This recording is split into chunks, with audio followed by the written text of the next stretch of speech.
assunto principal do dia? Olha, durante a pandemia, muitas empresas privadas dispensaram pessoal para fazerem atendimentos à distância e as repartições públicas aproveitaram para dispensar funcionários de trabalhar e ficarem marcando agendas para atendimento à distância através do computador. Agora as máscaras estão sendo dispensadas e os funcionários também continuam sendo dispensados. Este assunto eu acho da maior relevância porque atinge diretamente os pobres que não são atendidos pelo sistema público no Brasil. Mas há outros assuntos. Por exemplo, o Supremo Tribunal considerou ilegal o piso dos enfermeiros. A aprendizagem de português e matemática caiu durante a pandemia e aí o governo disfarça o fato de que não deu as verbas, que cortou as verbas necessárias para a educação e saúde. E o governador do Rio, favorito à reeleição, o Cláudio Castro, apoiado pelos Bolsonaro, recebeu acusações de um delator que trabalhou com ele, de que ele ganhou propina como vereador e como vice-governador. Bom, eu quero também aqui agradecer a você pela sua permanência, pela sua assistência e pela sua fidelidade ao me corrigir, me aplaudir, fazer coisas de forma civilizada que eu adoro, né? Parabéns e obrigado.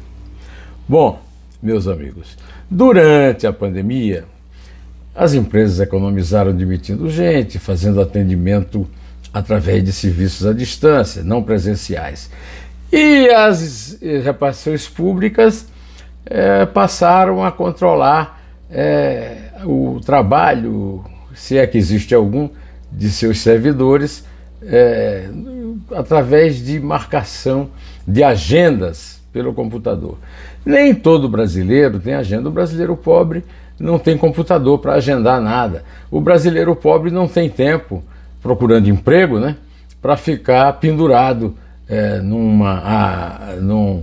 num contato impossível com essas repartições para que marque uma hora e seja atendido em serviços de primeira necessidade que o poder público deveria prestar. Os pobres que não têm computadores, que não conseguem voltar à escola, então tem repetência,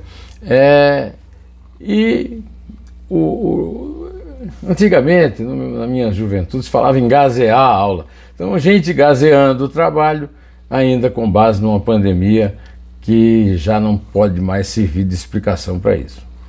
Em relação ao Supremo Tribunal Federal, o Supremo Tribunal Federal considerou ilegal o piso dos enfermeiros, alegando que faltam recursos para pagar os salários que os enfermeiros merecem ganhar, mas não tem como, porque não tem dinheiro para pagar. Eu acho que a justificativa pode até ser razoável. Poderia, se a Justiça, se o Supremo Tribunal Federal fosse tão exigente, também quando os procuradores, quando os juízes, quando os funcionários de alto escalão do Poder Judiciário pedem aumentos injustificáveis nesse momento.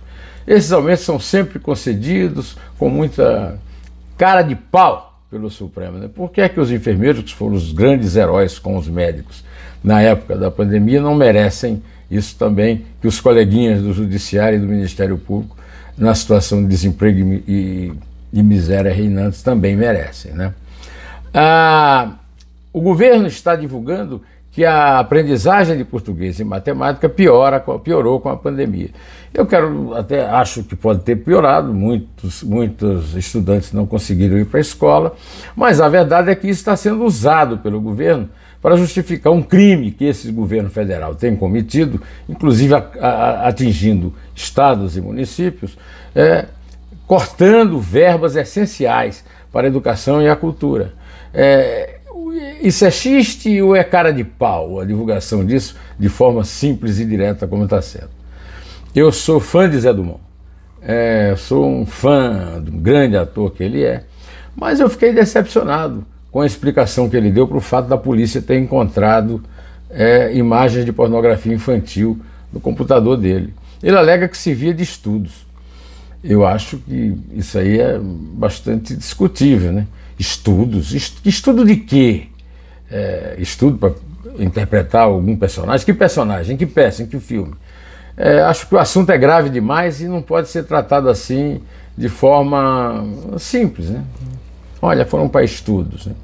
O governador do Rio de Janeiro, candidato favorito à própria associação, recebeu propina quando era vereador e vice-governador, segundo delação premiada de um empresário que prestou serviços a ele, um sujeito chamado Marcos Vinícius Azevedo da Silva. O governador, ao responder, não acusou o Marcos Vinícius de nada, não desmentiu, disse que não comenta delações em caso de segredo de justiça, porque os bandidos estão usando isso para merecer penas mais leves do Ministério Público do Rio de Janeiro. Olha, recentemente o ex-chefe de polícia do Rio, Alan Turnovski, foi preso acusado de cumplicidade com bicheiros, que é uma coisa antiga na polícia do Rio, sob a égide do mesmo governador, o Cláudio Castro. É preciso discutir isso. Não tem o menor sentido você dizer que é segredo de justiça, então não pode se defender porque é segredo de justiça. Isso não existe. O segredo de justiça não o impede de se defender. O que o impede de se defender é a falta de algum argumento. Aí sim, eu aceito, né? Mais 11 mulheres acusam Tiago Brenan de estupros e tatuagens forçadas.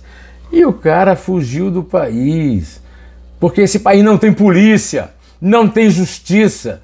O justiceiro que foi eleito para resolver isso, o justiceiro que manda na Polícia Federal, Bolsonaro não tem nada com isso. Então o Bolsonaro não tem nada com o que possa tirar voto dele. Agora, a verdade é o seguinte: o Brasil continua sem polícia e sem justiça, porque o ricaço, que até nem é tão ricaço assim, porque não é dos herdeiros principais dos Brenan, fugiu do país na hora que estava sendo denunciado e indiciado pelo Ministério Público de São Paulo. Eu vi também uma notícia de que senadores fazem propaganda de verbas que conseguiram no esquema corrupto do orçamento secreto. Aí eu cheguei à conclusão que a falta de escrúpulos no Brasil é exagerada na política e aparece a todo momento. É espantoso que isso aconteça, né? O cara faz propaganda da corrupção que ele está, da qual ele está se beneficiando.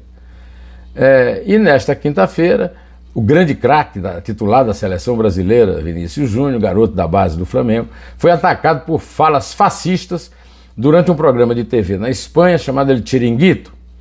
Pedro Bravo, presidente da Associação Espanhola de Empresários de Jogadores, afirmou que o brasileiro devia parar de fazer macaquice.